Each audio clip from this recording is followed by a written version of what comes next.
crib. Now that I think about it, I don't know where they live. But shit, I wouldn't even know them if I... Get ready, America. Up next is the fastest growing podcast in the nation, the Sports Parade Magazine podcast, heard daily by tens of thousands, hosted by the one and only Mark Clark, the man with the New Orleans accent who gives it to you straight with no chaser. Damn, I love that Mark Clark.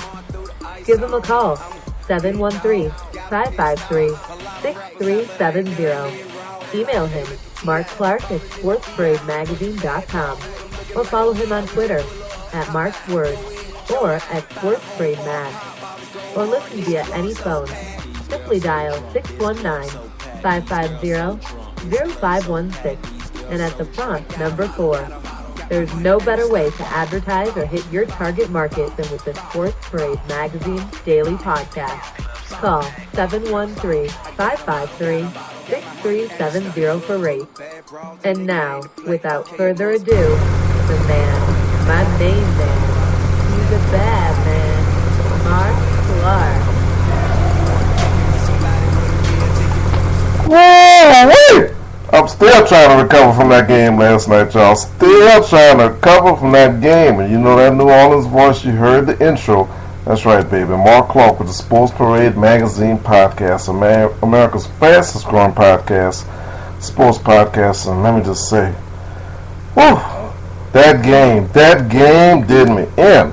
I want to welcome you all to listen in after that historic instant classic Game 6. Today, June 19, 2013. But before we get to that, you know, we have to talk about our sponsors for the Sports Parade Magazine podcast. And we're talking about the Katy Low T Centers. Low T Centers. Men, if you have fatigue, a lack of energy, lack of strength, lack of motivation, weight gain, or just some irritability, look no further than maybe it's just low testosterone. And that can be solved at all of the Greater Houston locations with the Low T Centers. The benefits may include increased muscle mass, boosted energy, weight loss, improved strength, increased bone density, decreased irritability, and get this, increased sexual desire. As I get my Barry voice on increased sexual desire. So make an appointment today. Give them a call, 877-544-5698. 877-544-5698. It's a simple blood test, takes 30 minutes or less. Most insurance are accepted, and guess what? It'll be fantastic.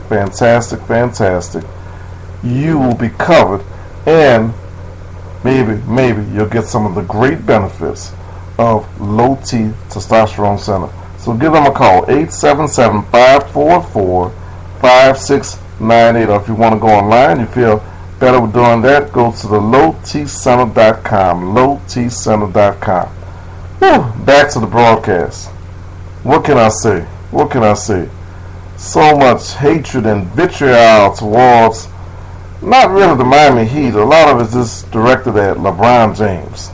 Let me tell you, I am not what you'd call a LeBron James fan. There's not like a lot of players.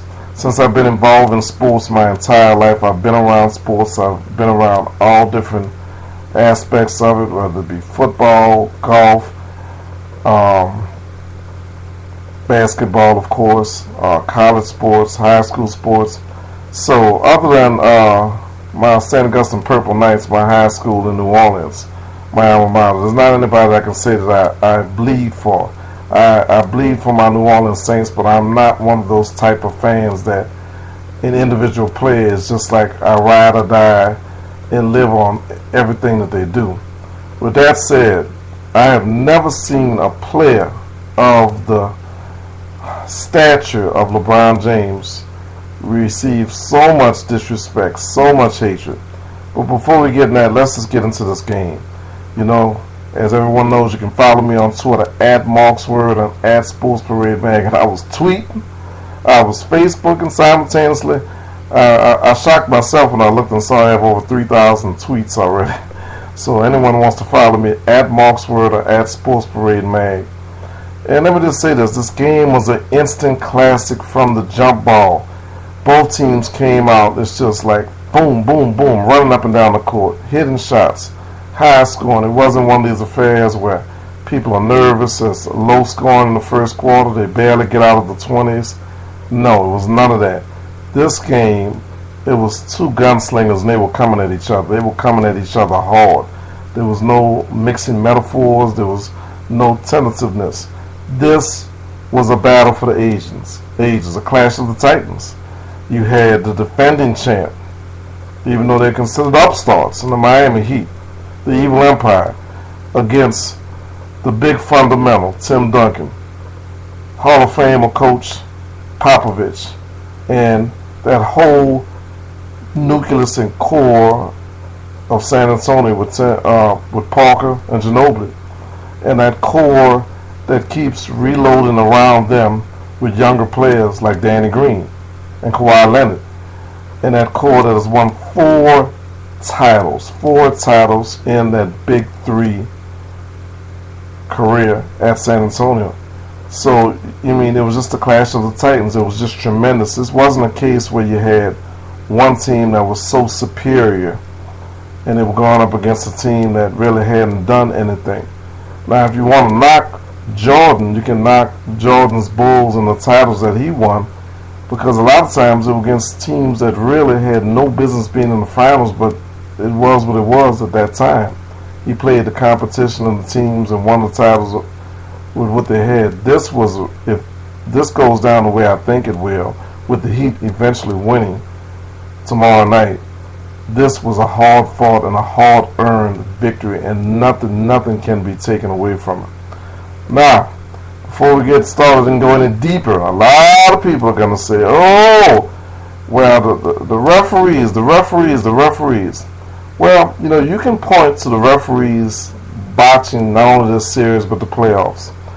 And you can say that they favored the Spurs over the Heat. If you want me to take that argument, I'll give you the benefit of that doubt. If you're a Heat fan and you want me to say that LeBron was getting beat up, as evidenced by the lack of the headband, that the players on the Heat were going to the hole, but they weren't being respected. They weren't being sent to the foul line. I'll give you that. If you want to flip it back to the Spurs, Manu Ginobili, last second drive, he takes it to the hole. He gets hacked 2 or 3 times, no foul. Whichever case you want to take, I'm willing to give you that point in the debate. I'm willing to give you that argument. But one thing that you cannot take away, you cannot say, if the Spurs hit one of 2 missed free throws, Kawhi Leonard and Tony Parker, in those last waning seconds, this game is over. Referees cannot influence that. Now, referees may have, if you want to say, influenced it to the point that you needed those free throws to win in the first place. If you want to say that, I'll give you that. If you want to say Popovich messed up as a coach, I'll give you that. If you want to say Spoelstra messed up as a coach, I'll give you all those arguments. But at the end of the day, y'all, it doesn't make a difference. It doesn't matter, because they missed their free throws. No ref was responsible for that. No ref was responsible. Read my lips. Stop blaming referees. Stop blaming referees. They had no impact on that. That was pure and simple a mental mistake. When Kawhi Leonard went to that line, you could see, 21 years old, as great as he's played, he had a look of pure terror. Pure terror.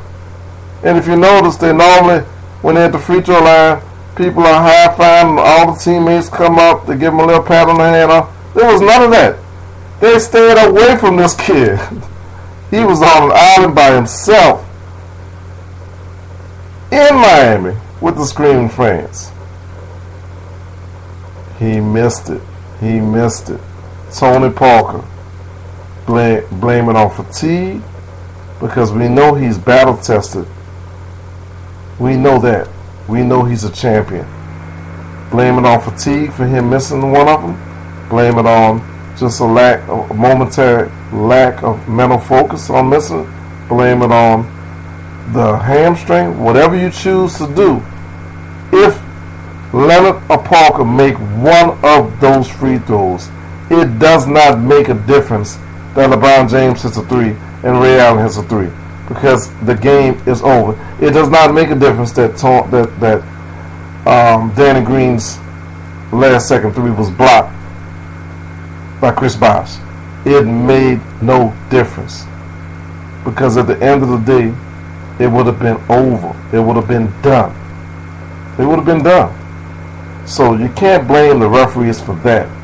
San Antonio lost this game. They lost this game. And let me just say something about when I go back to Kawhi Leonard and the Miami fans.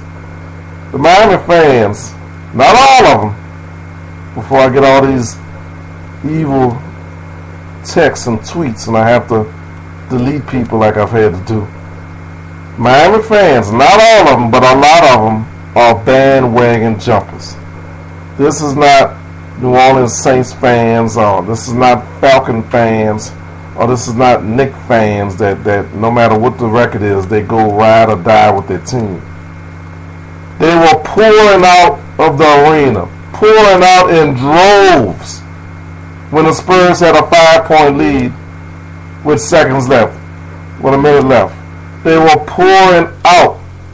They thought it was over. They thought it was done. Then, when they get word on their way to their BMWs and their Escalades, hey, game's headed to overtime. They're trying to get back in, and when the security guards tell them no readmittance, they want to fight and get ugly. That's because you're bandwagon jumpers. That pure and simple bandwagon jumpers. You don't deserve to get back in. So don't be, I'm a Miami Heat fan, because the day LeBron leaves Miami, guess what? And the day D-Wade has to hang it up because of that knee, you're back to nobody being in that arena, nobody caring about the Miami Heat. Pure and simple. You're bandwagon jumpers. You're riding the high. But speaking of Kawhi Leonard and those missed free throws, and how devastating this is for the Spurs. Y'all, they actually wheeled the championship trophy out on the table for the ceremony in those waning seconds, in that last minute. The Spurs could see it.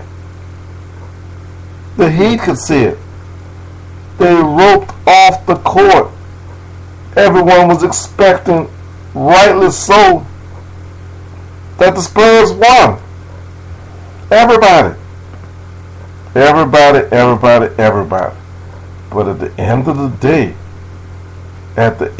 day, it simply wasn't enough. Wasn't enough. That in itself is sad. Sad but true. It just simply wasn't enough. They had opportunity after opportunity after opportunity. How do they come back from this? You know, we laugh and joke about these foolish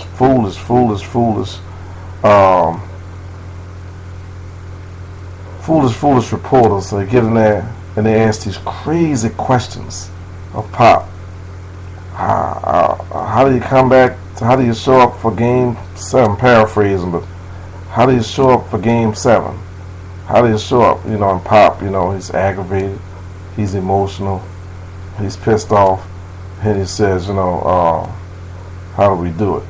Well, we show up, we get off the bus, we get our legs together, we walk, we get dressed, we bounce the ball, we shoot, we defend. You know, it's a stupid question. Many of these reporters today, sports reporters, they confuse tweet debates, tweet statements, Facebook debates, barbershop conversation for legitimate questions. Because what you're doing is you're stating an opinion. In your mind, there's no way that they can show up and play after this devastating loss. that there's no way, how can they even bring themselves to think that it wouldn't be over already? That's not a statement. That's a statement. That's not a question.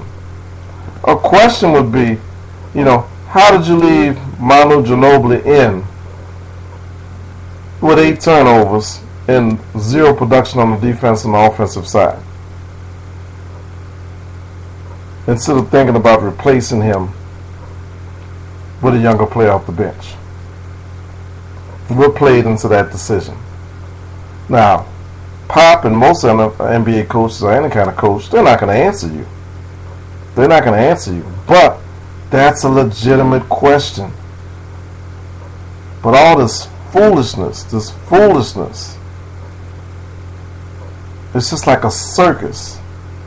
And these post-game news conferences have become somewhat of a circus because it's opinion, it's talk radio, what we're doing right here. It's Facebook and it's tweeting. It's that sitting around a barbershop as you go back and forth with someone. That's what that is, but not what a coach or player should have to go to win, lose, or draw after a game. Now, many blame, amazingly, even when the Heat won, they say, oh, it's the coaching. It's the coaching. It's the coaching. Ex-NFL alum, Saints alum, kick returner extraordinaire, Tyrone Hughes is one. So I Facebook back, I said on his post, when he blamed Spoelstra, I said, you're a coach, which he's been a coach in high school in the greater New Orleans area. How can you blame a coach, period, let alone you're blaming a coach that won the game? So he says more games are lost by coaching than are won. It's your opinion. You're entitled to it. It's just like crazy. Spoelstra wins the game, but he's second guess. Pop is a Hall of Famer with 4 championship rings. 4 championship rings. He's criticized. Why'd you leave Ginobili in? Why was Tim Duncan on the sideline? Why? You know what? I'm giving the benefit of a doubt to a guy that has 4 championships, 4 titles, a Hall of Famer. I'm giving the benefit to Spoelstra that has a title and they won the game. Do coaches make mistakes? Absolutely. Absolutely. And they'll continue to make mistakes in every sport. Does that cost teams games? That's an unknown entity. By saying, why didn't you put this guy in instead of that guy? That's hindsight. That's 2020. That's what talk radio is about. But that's hindsight because there's no guarantee that having that player in or out would have altered the game. We think it may have, but there's no guarantee of that. Charles Barkley, I'm always quoting, put this succinctly a long time ago. Stars win games in the NBA. Stars win games in the NBA. And a lot of people just don't buy that. Everybody was on the Danny Green bandwagon. Look at this kid. Oh, he's amazing. It's amazing. Once cut again, coming back. NBA playoff record, finals record for 3-pointers. And I tweeted, it's amazing how small the basket got for Danny Green in that game. You know why? As great as he is, not taking anything away from the kid, as prolific as his shooting was, at the end of the day, he's not a star. Tony Parker is a star. LeBron James is a star. Tim Duncan is a star. Dwayne Wade is a star. Chris Bosh is a star. And at the end of the day, those are the people that are ultimately are going to decide if you win a championship or if you lose a championship. Yes, role players will have momentary moments in the spotlight of glory, the proverbial 15 minutes of fame. They'll sink a game-winning shot because the star was triple team and he got an open shot that you just had to make. But at the end of the day, as the stars go, the role players, or I like to call them scrubs, contributing factors, whatever you want to call them, as the stars go, so go those players. Think about that. As the stars go, so go those players. And at the end of the day, it was LeBron that shined above everyone else on that court. And it was LeBron's team that rolled his shoulders to probably what I think is an eventual NBA championship in 36 hours. Period. Now, whether you want to say Tony Parker because of the injury, Tim Duncan because of age, obviously Manu Ginobili because of age, simply did not have what it took to close the door, close the deal. There's some validity to that. That's indeed very, very possible. But let me tell you something. When they lost that 10-point lead at the start of the fourth quarter, I tweeted, "It's over, it's done." Now, I'm not trying to say that I'm some guru that I could see through the crystal ball, because I doubted myself when the Spurs had that 5-point lead with virtually seconds remaining. I doubted myself. But the reason I said that was because when you lose a 10-point lead in a game of that magnitude for the NBA title in the blink of an eye, because of the frantic brilliance and energy of LeBron James, basically, how do you go from that after you know you had that cushion to not having a cushion? And it played out that way eventually. It played out that way eventually. It was done. It was over. When Ginobili in Game 5 had a great performance, everyone said, "See, I told you.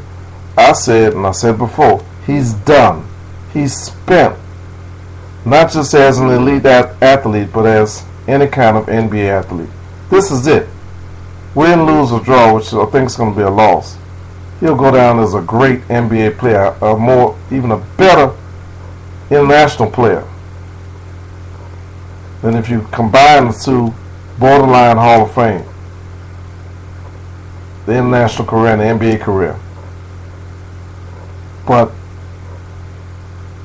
for the time, Mother Nature is a cruel, cruel mistress to athletes. And he's done. And I said early on in this series, when you get to be a player of his stature, of his greatness, how good he's been, a perennial all-star, 6th man of the year, and Manu Ginobili, what you're left with, like all great athletes, is momentary brilliance, where you can summon up everything in your body, everything in your DNA, everything in your career, and you can pull it all together. But the consistency of an elite level athlete is gone. That's key. The consistency of an elite level athlete is gone. And you saw that last night. Pop made the decision to go with his history, with his gunslinger. But 8 turnovers. 8 turnovers. Sometime as a team, you may not go a game with 8 or 9 turnovers. Manu had that by himself. He should not have been in the game, in my opinion. But at the end of the day, they still had the opportunity to win the championship, and they didn't get it done. So no matter what that the coaching decision was, no matter what his performance, they still should have won the NBA title, and they didn't. They didn't. Tim Duncan, I think, has solidified himself late in his career as being even a better, greater player than Shaq. Doesn't do commercials. Doesn't do bad B movies. Not in music videos. Not the life of the party that Shaq is. But the big fundamental, what he's done to keep his body intact, to endure the rigors of all these years. What he's done at 37, first team All-NBA. And last night, he knew more than anybody on that court, except Pop, that they had to get it done in that game. And he was ferocious. 30 points, over 30 points, close to 20 rebounds. He was ferocious, but he could see Father Time, Mother Nature, dog ears on that body, took its toll in that fourth quarter and in overtime. The sky hooks, the running hooks, they simply weren't there anymore. Not to take away from Miami's defense, just wasn't there anymore. He gave it his all. He gave it his blood, his sweat, his tears, every ounce, every fiber. Like the Spurs, they gave every ounce of their talent, their fiber, their mental fortitude, their intestinal fortitude, everything. Everything in this game. And it wasn't enough. You don't come back from that, in my opinion. You simply don't come back from that. That's something that you can't muster up again on that elite level. And it wasn't enough because of one man, LeBron James. Whether you love him, whether you hate him, whether you say he's too passive, whether you say that he's not aggressive enough, whether you say he's tentative, whatever you want to say. Triple-double, 19 points in the fourth quarter in overtime. 32 points, 11 rebounds, 10 assists. His fourth triple-doubles in a final, NBA final. Second only to Magic Johnson. Michael Jordan never got a triple-double in the NBA Finals.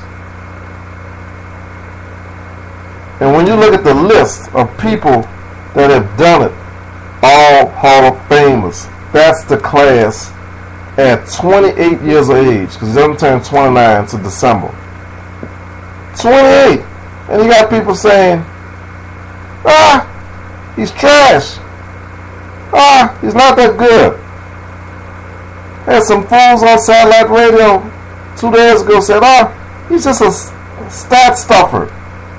He gets points, rebounds, and assists during garbage time. During garbage time. It's ridiculous. Triple-double. He carried the damn team on his back. And you got people talking about Spoelstra made coaching decisions. He should have had this. It didn't make a difference. If Wade, if Bosh, it made no difference. That team fed off his will, fed off his energy, fed off his determination.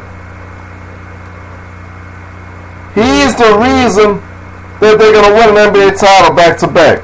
He's the snatched the heart out of the San Antonio Spurs. And it's painful. I wanted the Spurs to win.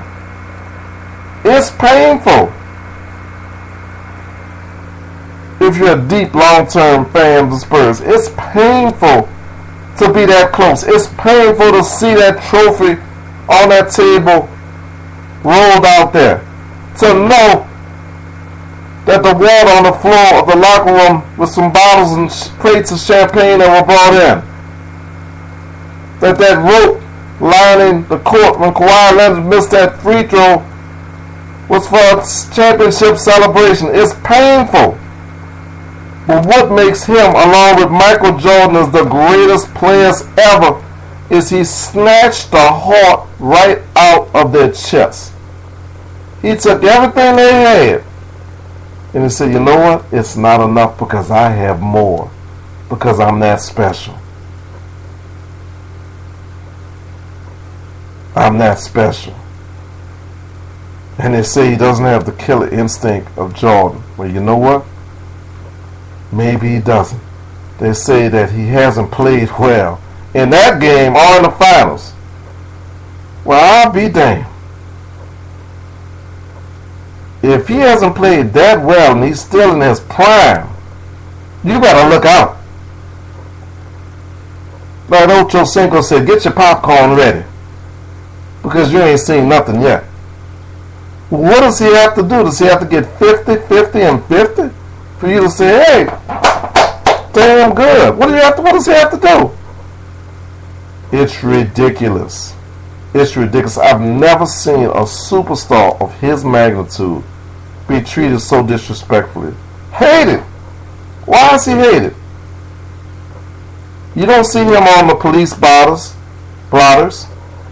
You don't see him with a mugshot. You don't see him hanging out at clubs. You don't see him getting in fights. You don't see him drinking. You don't see him smoking. You don't see him cursing. You don't see him gambling. Can you say all of those things about other great all-time Hall of Famers? Can't say it about Jordan. Can't say it about Kobe. Can't say it about Shaq. Can't say it about Magic.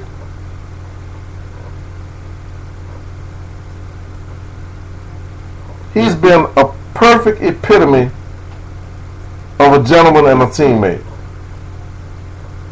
He handles these idiotic questions. He's had more pressure on him probably than any athlete in the history of this country at such a young age, because everyone knew from a freshman year in high school that he was like whatever you want to call it, the chosen one, the king. All this pressure. And he takes that pressure on his shoulder and he still rises. And not only was that game an instant classic, but James took yet another step to basketball immortality. But people still don't want to hear it. Get off it. Get off it. Like my nephew said, get off it. Get off what? The definition of hate is when you can't congratulate. When you can't acknowledge brilliance or greatness, whether you like the person or not. That's the definition of hate, a hater. I don't like the New England Patriots and Bill Belichick or Tom Brady. But it would be foolish for me and hateful of me and a hater to say the Patriots aren't a good organization. The Patriots aren't a good team. Bill Belichick's not a Hall of Famer. Brady's not a Hall of Fame quarterback. It's ludicrous. So because I'm supposed to have such hatred towards LeBron, and I'm supposed to have so much inner fandom for one team or one player or another, I can't congratulate, I can't recognize brilliance.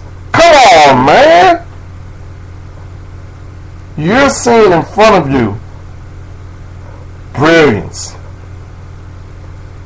LeBron James is so dynamic, so physically gifted, so dominating that he makes a triple-double seem like a bad game. He's a victim of his own greatness. But the hate. Why do haters hate? Because they hate to hate. That's what they do. But you cannot deny greatness. Greatness. And guess what? Greatness was on par, on your TV, in your living room, in your sports bar, in your man cave, in your bedroom last night. It was on display. And in the wake of that greatness, of that brilliance, you have the tethered remains of the San Antonio Spurs. May they rest in peace, because it's over. It's done. Two-peat defending champion, Miami Heat. MVP of the finals, LeBron James. You better ask somebody, baby. Mark Clark in a Sports Parade Magazine podcast. We'll be right back at you to talk about that title Thursday. And remember, I give it to you straight with no chaser, baby. Always. And follow me on Twitter at Marksword and at Sports Parade Mag. And go to the website, sportsparademagazine.com. And remember, why do you hate me, baby?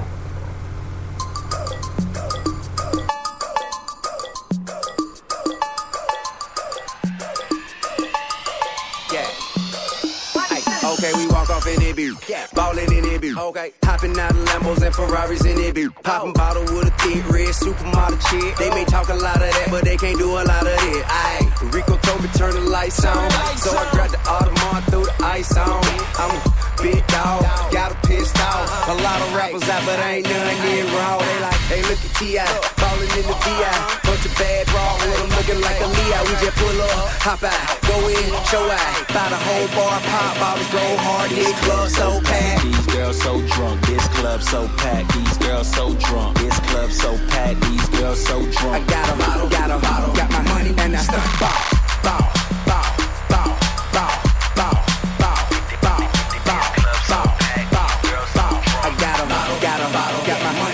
The club full of bad bras and they came to play. Okay, it must be air, cause it ain't your fate. Now if you looking for them bottles and them stacks, girl, then make your way up to my section where it's at, girl. Okay, now do you wanna kick it with somebody with a meal ticket broke, so they looking mad, they just gotta deal with it. Get right, girl, roll the dice, girl.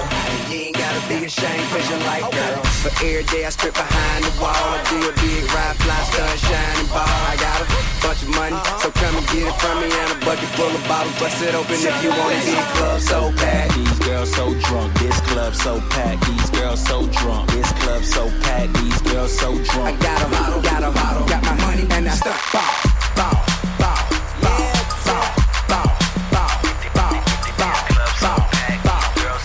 I got a bottle, got my money and I start bow. Ain't like a young money, young. Pop that pop like a pull a trigger. Shake that like a salt shaker. I keep the L lit up like an elevator. Shake it like a dog, hot like a frog, ride it like a horse. I throw that like darts. Drink all muddy, flag all bloody. I'm killing these